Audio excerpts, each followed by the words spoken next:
Hello, welcome to Shop Talk. Today we're going to look at that Stihl 038 Magnum 2.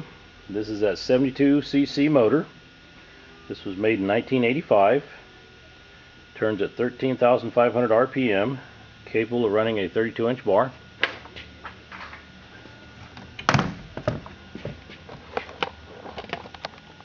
This one has a 24-inch bar and chain.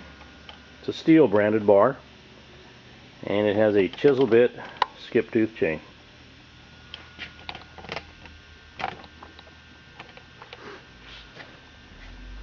Good clean saw.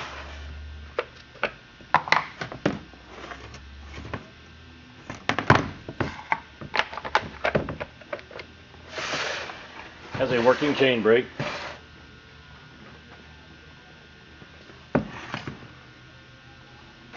And it does run good.